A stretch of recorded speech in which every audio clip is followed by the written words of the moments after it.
अहोई अष्टमी व्रत कथा। एक साहूकार था जिसके 7 बेटे 7 बहुएं और एक बेटी थी। दिवाली से पहले कार्तिक अष्टमी को सातों बहुएं अपनी ननद के साथ जंगल में जाकर खदान में मिट्टी खोदने लगीं। वहाँ स्याहू की मांद थी। मिट्टी खोदते समय ननद के हाथ से स्याहू का बच्चा मर गया।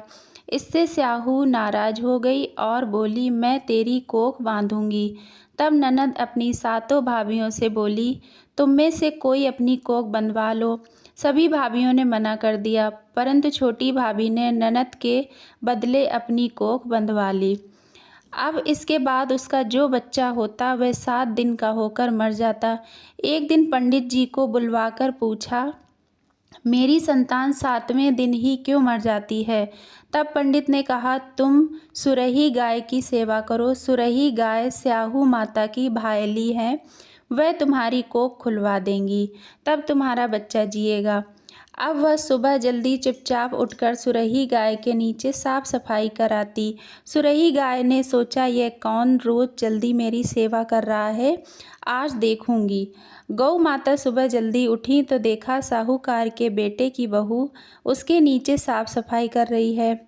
गौ माता ने कहा, तुम ऐसा क्यों कर रही हो, तुम्हें क्या चाहिए? साहूकार की बहू बोली, हे गौ माता, स्याहू माता तुम्हारी भायली हैं और उसने मेरी कोख बांध दी है, मेरी कोख खुलवा दो। गौ माता ने कहा, अच्छा ठीक है।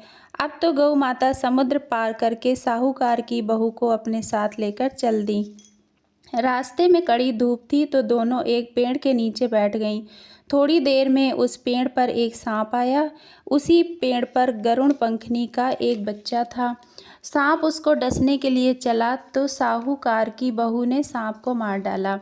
थोड़ी देर में पंखनी आई तो वहाँ पर खून देखकर साहूकार की बहू को चोंच मारने लगी। तो बहू बोली, मैंने तुम्हारे बच्चे को मारा नहीं, बल्कि सांप से तुम्हारे बच्चे की रक्षा करके सांप को मारा है। ये सुनकर गरुड़ पंखनी बोली कि बोलो, तुम्हें क्या चाहिए? तो साहूकार की बहू बोली, 7 समंदर पार स्याहू माता रहती है, तुम्हें उसके पास पहुंचा दो। तब गरुड़ पंखनी ने दोनों को अपनी पीठ पर बैठाकर स्याहू माता के पास पहुंचा दिया। स्याहू माता उनको देखकर कहने लगी, आओ बहन, बहुत दिनों में आई हो। फिर कहने लगी, बहन, मेरे सिर में जुएं पड़ गई हैं। तब सुरही के कहने पर साहूकार की बहू ने उसकी सारी जुएं निकाल दी। इस पर स्याहू माता प्रसन्न होकर बोली, तुमने मेरे सिर में बहुत सलाई घेरी हैं, इसलिए तुम्हारे 7 बेटे और 7 बहुएं होंगी। तब बहू बोली, मेरे तो एक भी बेटा नहीं है, 7 बेटे कहाँ से होंगे?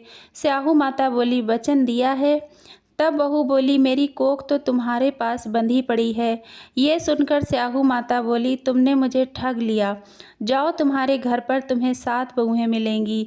जाकर उजमन करना, 7 अहोई बनाकर 7 कढ़ाई करना। वह लौटकर घर आई तो देखा कि 7 बेटे और 7 बहुएं बैठी हुई हैं। वह खुश हो गई। उसने 7 अहोई बनाई, 7 अजमन किए, 7 कढ़ाई करी। फिर शाम के समय जेठानियाँ आपस में कहने लगीं कि चलो जल्दी जल्दी पूजा कर लेते हैं, कहीं ऐसा न हो कि देवरानी को अपने बच्चों की याद आ जाए और वह रोने लगे। तो थोड़ी देर जब हो गई, उसके रोने की आवाज़ नहीं आई तो उन्होंने अपने बच्चों से कहा कि जाओ देख कर आओ कि अभी चाची के रोने की आवाज़ क्यों नहीं आई।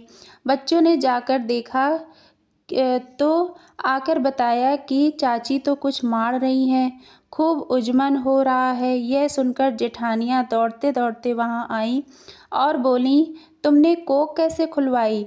तो उसने कहा, तुम लोगों ने अपनी कोख नहीं बंधवाई थी तो मैंने अपनी कोख बंधवा ली थी। अब स्याहू माता ने कृपा करके मेरी कोख खोल दी है। तो दोस्तों, ये थी अहोई अष्टमी की कथा। हे स्याहू माता, जिस प्रकार साहूकार की बहू की कोख खोली, उसी प्रकार हम सब पर भी कृपा करना। हे अहोई माता, आपका व्रत करने वाली हर स्त्री की मनोकामना पूरी करना, सभी को संतान देना, सभी की संतानों की रक्षा करना, हम पर अपनी कृपा बनाए रखना। तो दोस्तों, अहोई। और आपको बता दूं कि अहोई अष्टमी की कथा में कटोरी में गेहूं के दाने या फिर हल्दी चावल लेकर कथा सुननी चाहिए।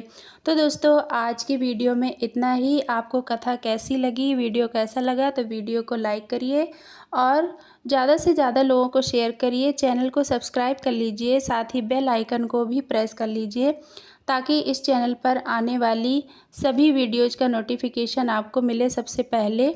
तो दोस्तों आज की वीडियो में इतना ही।